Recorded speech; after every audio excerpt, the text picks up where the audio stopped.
Hi everyone, this is Nurse Marcia. Welcome to Part 7 of our Pediatrics NCLEX-RN Series.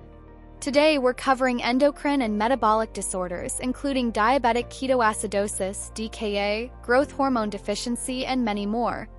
Get ready for 25 advanced NGN-style questions with detailed rationales to sharpen your critical thinking for the NCLEX. Let's get started. Question 1. A 14-year-old with type 1 diabetes mellitus presents to the clinic for follow-up. Which patient statement indicates the need for further teaching about insulin therapy? A. I will rotate injection sites to prevent lipodystrophy. B. If my blood sugar is low before exercise, I will eat a snack first. C. I should take my long-acting insulin even if I skip a meal.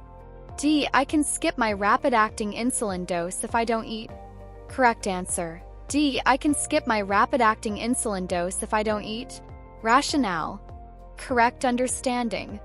Rotating injection sites prevents lipodystrophy, which impairs insulin absorption. B. Correct understanding. Eating a snack before exercise reduces the risk of hypoglycemia. C. Correct understanding. Long-acting insulin provides a basal effect and must be taken daily, regardless of meal patterns.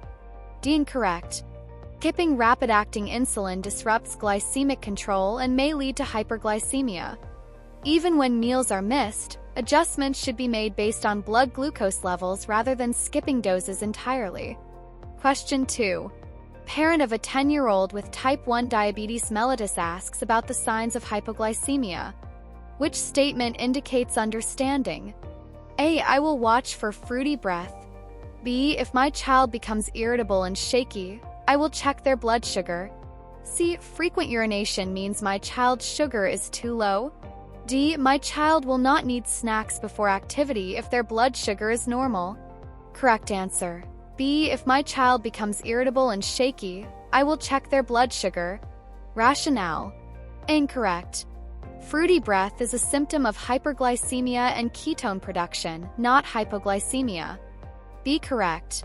Symptoms like irritability, shakiness, and sweating are adrenergic signs of hypoglycemia. Blood glucose should be checked promptly to confirm and treat. C. Incorrect. Frequent urination polyuria is a sign of hyperglycemia, not hypoglycemia. D. Incorrect. Pre-exercise snacks are critical to prevent exercise-induced hypoglycemia, even if blood sugar is normal. Question 3. Which of the following statements about insulin therapy is accurate? A. Mixing long-acting insulin with rapid-acting insulin saves time. B. The abdomen is the preferred site for insulin absorption. C. I can inject insulin into the same site daily to avoid scarring. D. I should skip insulin when I am ill or not eating. Correct answer. B. The abdomen is the preferred site for insulin absorption. Rationale. Incorrect. Long-acting insulins, such as glargine, must not be mixed with other insulins. B. Correct. The abdomen is the preferred injection site for consistent insulin absorption due to its high vascular supply. C. Incorrect. Injecting in the same site repeatedly increases the risk of lipodystrophy. D. Incorrect. Insulin therapy must continue during illness, as stress hormones can elevate blood glucose levels. Question 4. You are educating a newly diagnosed 11-year-old with type 1 diabetes mellitus about hypoglycemia. Which scenario requires immediate intervention? A. Blood sugar of 65 mg per deciliter and the patient is alert. B. Blood sugar of 52 mg per deciliter with sweating and irritability. C. Blood sugar of 90 mg per deciliter with no symptoms. D. Blood sugar of 70 mg per deciliter after exercise and the patient feels fine. Correct answer. B. Blood sugar of 52 mg per deciliter with sweating and irritability. Rationale. A. Not urgent but requires a snack to prevent progression to hypoglycemia. B. Correct. Blood sugar less than 70 mg per deciliter with symptoms like sweating and irritability indicates significant hypoglycemia needing immediate glucose administration. C. Blood sugar is normal, no intervention needed. D. Mild hypoglycemia after exercise but asymptomatic. Monitor closely. Question 5. A 10-year-old with type 1 diabetes mellitus experiences hypoglycemia at school. The nurse should recommend which snack to the parent for rapid glucose correction? A. 8 ounces of milk. B. 15 g of glucose tablets. C. A peanut butter sandwich. D. 1 slice of pizza. Correct answer B. 15 g of glucose tablets. Rationale. A. Milk contains lactose, which is slower to metabolize than pure glucose. B. Correct. Glucose tablets provide fast-acting, measurable glucose to rapidly raise blood sugar. C. Peanut butter adds protein and fat, which slow glucose absorption. D. Pizza is inappropriate due to its fat and protein content, delaying glucose response. Question 6. A nurse is caring for a 9-year-old patient with newly diagnosed type 1 diabetes mellitus. Which diagnostic finding confirms this diagnosis? A. Fasting glucose of 110 milligrams per deciliter. B. HbA1c of 6%. C. Presence of islet cell antibodies. D. Random glucose of 190 milligrams per deciliter with no symptoms. Correct answer C. Presence of islet cell antibodies. Rationale. A. Fasting glucose less than 126 milligrams per deciliter is normal. B. An HbA1c of 6% is within the prediabetes range but does not confirm diabetes. C. Correct. Islet cell antibodies are a hallmark of autoimmune type 1 diabetes. D. A random glucose greater than 200 milligrams per deciliter with symptoms is diagnostic, but without symptoms, further confirmation is needed. Question 7.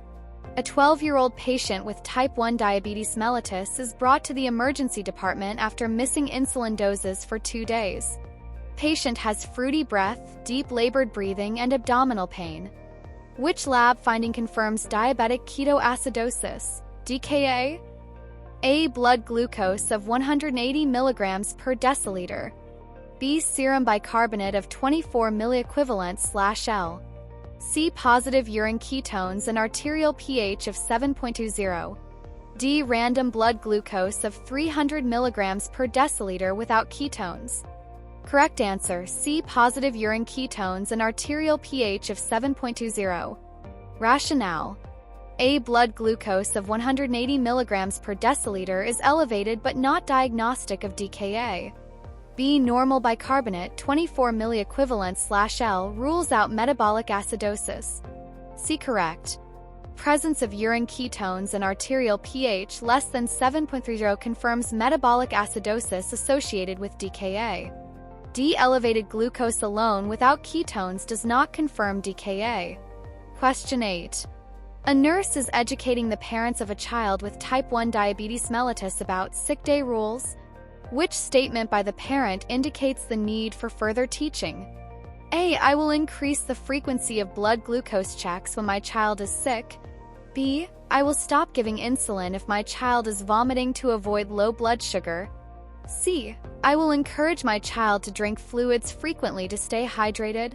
D. I will call the healthcare provider if blood sugar is consistently above 300 milligrams per deciliter.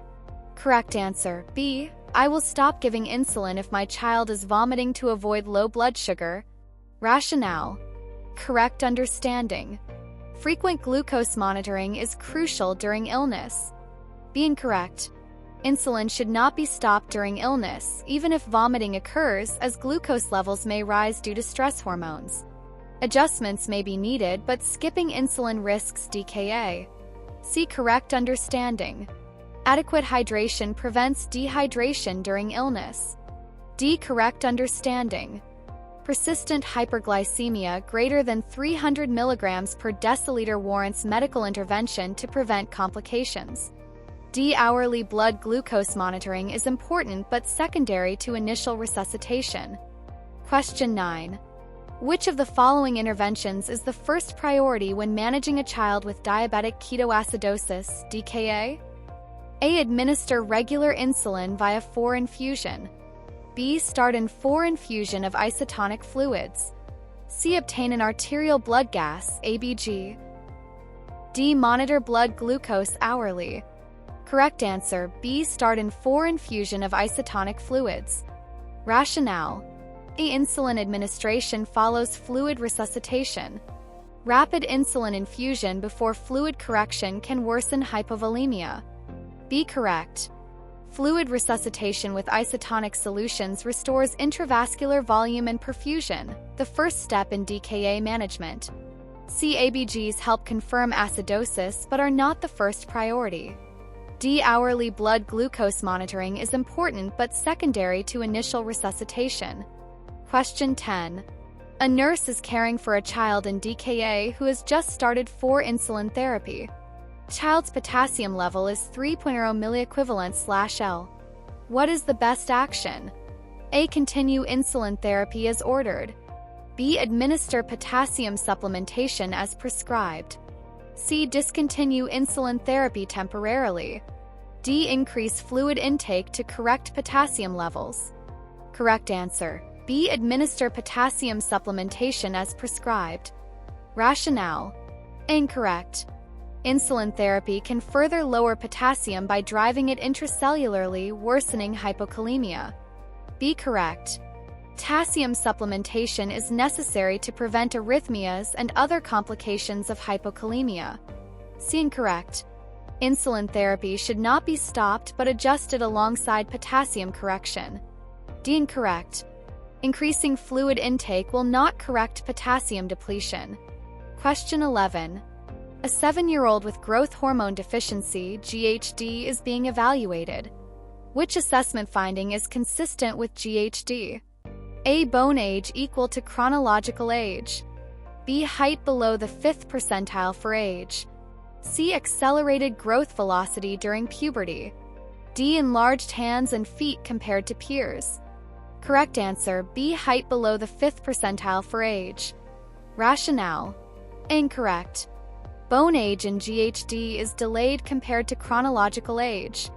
B. Correct. Children with GHD typically fall below the 5th percentile in height due to impaired growth. C. Incorrect. GHD is associated with slow growth velocity, not acceleration. D. Incorrect. Enlarged hands and feet are signs of excessive growth hormone, acromegaly, not GHD. Question 12.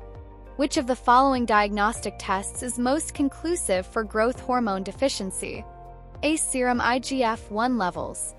B. Thyroid function tests. C. Bone density scan. D. Glucose tolerance test. Correct answer, A. Serum IGF-1 levels. Rationale. Correct. Serum IGF-1, insulin-like growth factor 1, reflects growth hormone activity and is used to confirm GHD. B. Incorrect. Thyroid function tests may help rule out hypothyroidism but do not diagnose GHD. C. Incorrect. Bone density scans assess bone health, not growth hormone activity. D. Incorrect. Glucose tolerance tests are used for diagnosing diabetes, not GHD. Question 13. A nurse is assessing a 2-month-old with suspected congenital hypothyroidism. Which finding supports this diagnosis? A. Hyperactivity and irritability. B. Constipation and large fontanelles. C. Increased appetite and weight loss. D. Tachycardia and sweating. Correct answer, B. Constipation and large fontanelles. Rationale. Incorrect. Congenital hypothyroidism causes lethargy, not hyperactivity. B. Correct. Constipation and delayed fontanelle closure are hallmark signs of hypothyroidism. C. Incorrect. Increased appetite and weight loss are signs of hyperthyroidism. D. Incorrect. Tachycardia and sweating are hyperthyroid symptoms. Question 14. Which is the most critical nursing intervention for a newborn with congenital hypothyroidism? A. Educating parents on growth milestones. B. Administering levothyroxine as prescribed. C. Monitoring for hyperreflexia. D. Performing range of motion exercises. Correct answer, B. Administering levothyroxine as prescribed. Rationale. A. Important but secondary to starting treatment. B. Correct. Early treatment with levothyroxine is essential to prevent cognitive impairment and delayed growth. C. Incorrect. Hyperreflexia is not a key issue in hypothyroidism. D. Incorrect. Hypotonia, not limited range of motion, is more common in hypothyroidism. Question 15. A newborn with congenital hypothyroidism is prescribed levothyroxine. The nurse is providing teaching to the parents. Which statement by the parent indicates the need for further teaching? A. I will crush the tablet and mix it with a small amount of water or breast milk. B. I should give the medication at the same time every day. C. If my baby vomits after taking the dose, I will give another dose immediately. D. I will watch for signs of overdose like sweating or increased heart rate.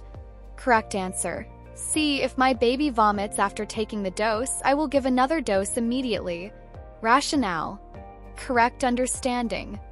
Crushing the tablet and mixing it with liquid ensures proper administration for infants. B. Correct understanding. Consistent timing maximizes therapeutic effects. C. Incorrect. If the baby vomits, the parent should not give another dose immediately, as it can lead to overdose. They should consult the healthcare provider for guidance. D. Correct understanding. Overdose symptoms such as sweating or tachycardia indicate hyperthyroidism and require monitoring. Question 16. A 6-week-old infant is being monitored for untreated congenital hypothyroidism. Which complication is the nurse most concerned about? A. Delayed fontanelle closure. B. Permanent intellectual disability. C. Weight gain above the 90th percentile. D. Increased risk of respiratory infections. Correct answer. B. Permanent intellectual disability. Rationale. A fontanelle closure may be delayed, but it is not the primary concern. B. Correct. Untreated hypothyroidism during infancy can cause irreversible cognitive impairment due to thyroid hormone's critical role in brain development. C. Weight gain occurs but is not as critical as intellectual disability. D. There is no direct correlation between hypothyroidism and respiratory infections. Question 17. A child with type 1 diabetes mellitus reports dizziness, sweating, and tremors during soccer practice. The blood glucose reading is 55 milligrams per deciliter. What is the best action? A. Give 15 g of carbohydrates such as 4 ounces of juice and recheck blood glucose in 15 minutes. B. Stop all activity and call 911. C. Provide a meal containing carbohydrates, protein, and fat. D. Administer glucagon immediately. Correct answer. A. Give 15 g of carbohydrates such as 4 ounces of juice and recheck blood glucose in 15 minutes. Rationale. Correct. Mild to moderate hypoglycemia is managed with the 15-to-15 rule. 15 g of carbs, wait 15 minutes, recheck glucose. B. Incorrect. Emergency services are not needed for mild hypoglycemia. C. Incorrect. Meals take too long to correct hypoglycemia. Fast-acting carbohydrates are preferred. D. Incorrect. Glucagon is reserved for severe hypoglycemia when the child is unconscious or unable to swallow. Question 18. Which of the following are signs of hyperglycemia in children? Select all that apply. A. Blurred vision. B. Sweating. C. Polyuria. D. Fruity breath odor. Tremors. Correct answers A, C, D. Rationale. Correct. Hyperglycemia can cause osmotic effects, leading to blurred vision. B. Incorrect. Sweating is a sign of hypoglycemia. C. Correct. Polyuria occurs due to osmotic diuresis. D. Correct. Fruity breath odor indicates ketone production in severe hyperglycemia or DKA. Incorrect. Tremors are associated with hypoglycemia. Question 19. A nurse is monitoring a child with hyperglycemia and notes Kussmaul respirations. Which explanation is most accurate? A. The child is attempting to compensate for metabolic acidosis. B. These respirations are caused by increased carbon dioxide retention. C. The child is hypoventilating due to central nervous system depression. D. These respirations are a sign of hypoglycemia. Correct answer. A. The child is attempting to compensate for metabolic acidosis. Rationale. Correct. Kussmaul respirations are deep and labored breaths seen in DKA as the body compensates for metabolic acidosis by expelling CO2. B. Incorrect. CO2 is being expelled, not retained. C. Incorrect. Hypoventilation is not characteristic of DKA. D. Incorrect. Kussmaul respirations occur in hyperglycemia, not hypoglycemia. Question 20. A nurse is caring for a 10-year-old in DKA who has just started 4 insulin. Child reports muscle weakness and palpitations. Which lab result is most concerning? A. Potassium 2.8 milliequivalent/L. B. Blood glucose 250 mg per deciliter. C. Sodium 134 milliequivalent/L. D. pH 7.32. Correct answer, A. Potassium 2.8 milliequivalent/L. Rationale. Correct. Hypokalemia, K plus less than 3.5 milliequivalent/L, is a life-threatening complication during DKA treatment, as insulin shifts potassium intracellularly. B. Blood glucose is still elevated but not critical. C. Mild hyponatremia, 134 milliequivalent/L, is common but not immediately concerning. D. A pH of 7.32 shows mild acidosis but is improving. Question 21.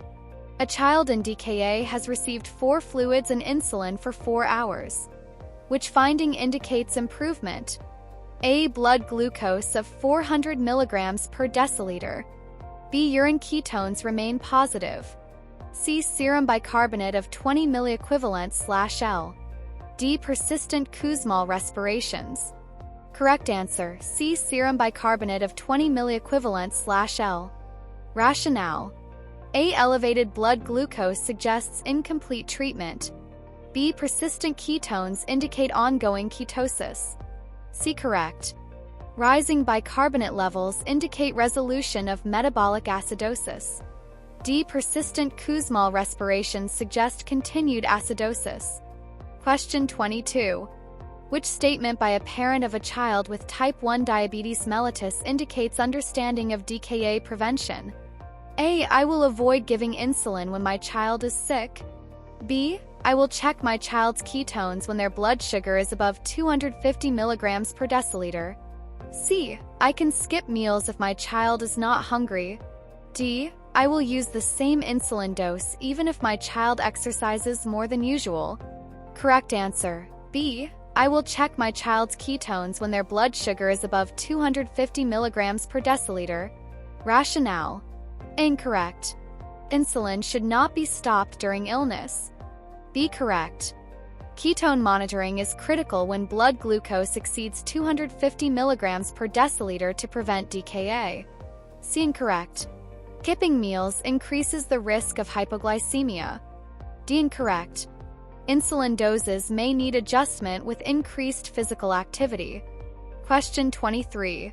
Children with growth hormone deficiency (GHD) must discontinue somatropin therapy once they reach puberty. Correct answer, false. Rationale. Somatropin therapy continues until growth plates close or until the healthcare provider determines it is no longer effective. Puberty alone does not require discontinuation of therapy. Treatment may also continue into adulthood for certain metabolic effects, depending on the patient's specific needs. Question 24. In congenital hypothyroidism, early treatment with levothyroxine can prevent intellectual disability. Correct answer, true. Rationale. Early and consistent treatment with levothyroxine ensures normal growth and neurodevelopment in infants with congenital hypothyroidism. Without treatment, intellectual disability can occur due to insufficient thyroid hormone during critical brain development periods. Question 25. A nurse is educating a parent about managing hypoglycemia in a child with type 1 diabetes mellitus. Which statements indicate correct understanding? Select all that apply. A. I should give 15 g of a fast-acting carbohydrate like juice or glucose tablets. B. I will recheck my child's blood sugar 30 minutes after treatment. C. If my child is unconscious, I will administer glucagon. D. I should offer a protein-rich snack once blood sugar stabilizes. E. Frequent hypoglycemia means I need to decrease my child's insulin dose without calling the provider. Correct answers A, C, D. Rationale. Correct. The 15 to 15 rule involves giving 15 g of a fast-acting carbohydrate and reassessing after 15 minutes, not 30. B. Incorrect. Blood sugar should be rechecked 15 minutes after treatment, not 30 minutes. C. Correct. Glucagon is used for severe hypoglycemia when the child is unconscious or unable to swallow. D. Correct. A snack containing protein and carbohydrates helps stabilize blood sugar after initial treatment. Incorrect. Insulin adjustments should always be made under the guidance of a healthcare provider. That's it. If you haven't watched Part 6, Neurological and Developmental Disorders, the link is in the description. Don't miss it. Remember to like, subscribe, and share this video with your fellow nurses. Drop a comment below if you found these questions helpful or have suggestions for future topics. This is Nurse Marcia, wishing you the best of luck on your NCLEX journey. You've got this. See you next time.